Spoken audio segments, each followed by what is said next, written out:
गुड़गांव के मानेसर नगर निगम के लगभग सभी पार्षद शहर से लापता हो गए हैं। बताया जा रहा है कि बीजेपी समर्थित 12 पार्षद गुवाहाटी चले गए हैं। यहां पर उन्हें एक रिजॉर्ट में ठहराया गया है। इन पार्षदों का दावा है कि वे मां कामाख्या के दर्शन के लिए असम आए हैं। दूसरी तरफ 6 से 7 निर्दलीय पार्षद हिमाचल प्रदेश में हैं। उनका कहना है कि वे हिमाचल की वादियों में छुट्टियां मनाने गए हैं। कई पार्षदों के मोबाइल पर कॉल नहीं जा रही है, तो कई पार्षदों ने कॉल उठाना बंद कर दिया है। लेकिन सवाल उठता है कि सभी पार्षद शहर छोड़कर भाग क्यों गए हैं?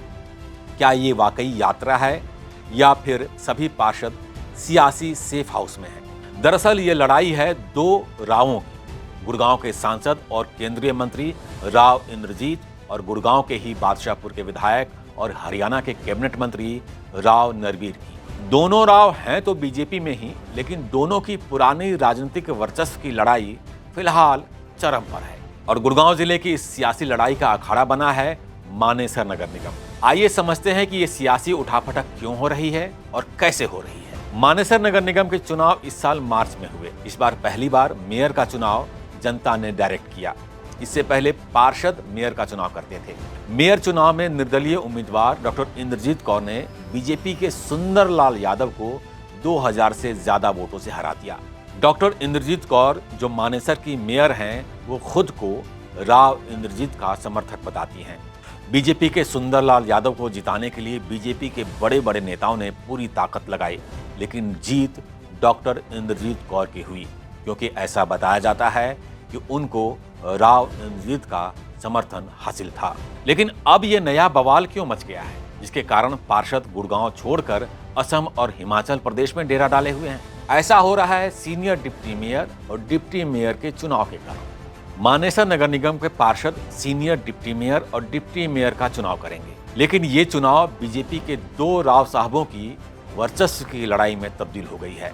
सबसे पहले जानते हैं कि मानेसर नगर निगम का अंकगणित क्या कहता है। मानेसर में कुल 20 पार्षद हैं। चुनाव में 13 निर्दलीय पार्षद जीत गए। बीजेपी सिर्फ 7 सीटें जीत पाई। ज्यादातर निर्दलीय पार्षद बीजेपी के ही बागी उम्मीदवार थे। लेकिन जून के शुरुआत में ये अंकगणित बदल गया। हरियाणा के कैबिनेट मंत्री राव नरवीर ने 7 निर्दलीय पार्षदों को बीजेपी में शामिल करवा दिया, जिससे बीजेपी का आंकड़ा अब 14 हो गया है। लेकिन राव इंद्रजीत का खेमा भी पीछे नहीं है। 5 निर्दलीय और कुछ बीजेपी पार्षद उनके साथ हैं। इसलिए दोनों गुटों ने अपने पार्षदों को बाहर भेज दिया है ताकि कोई टूट फूट न हो। दोनों खेमा और पार्षदों को भी अपने खेमे में लाने की पुरजोर कोशिश कर रहा है, जिससे सीनियर डिप्टी मेयर और डिप्टी मेयर की कुर्सी पर उनके अपने गुट के लोग काबिज हो पाएं।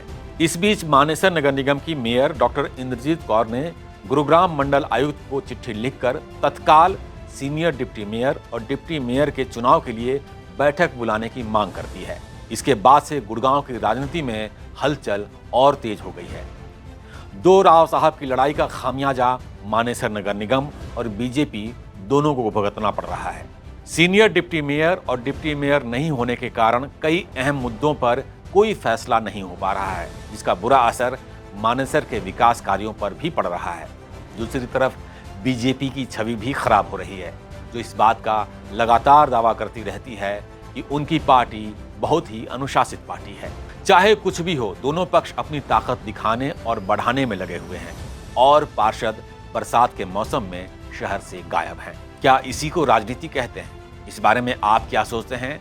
कमेंट करके बताइए और गुड़गांव की हर खबर, हर अपडेट के लिए हमें सब्सक्राइब कीजिए, फॉलो कीजिए।